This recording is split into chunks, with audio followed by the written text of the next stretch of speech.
তাহলে স্ত্রীর বিশেষ চাহিদার প্রতি লক্ষ্য রাখা, এটা স্ত্রী আপনার কাছে পাওনা। আত-তালাত্তুফু বিজ-জাওজা, স্ত্রীর মনোরঞ্জন করা মানে মাঝে মাঝে বিনোদন দেওয়ার চেষ্টা করা, খুশি করা।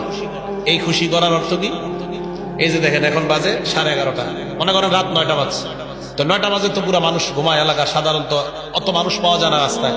আপনি আপনার বিবিকে নিয়ে বাড়ির একটু আশেপাশে ঘুরেন, হাঁটেন হাঁটেন, দুজনে হাঁটতে হাঁটতে কথা বলেন।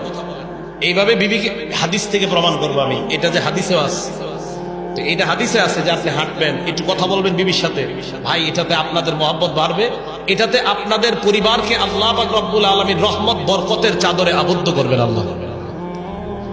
আপনাদেরকে আমি বলি, এগুলো হাসির দিয়ে নেবেন না, মাঝে মাঝে হাঁটবেন বিবিকে নিয়ে, রাতের বেলা 8টা 9টায় হাঁটলেন, এতে দেখবেন উনি আপনার প্রতি আগের চেয়ে মহব্বত বাড়াবে।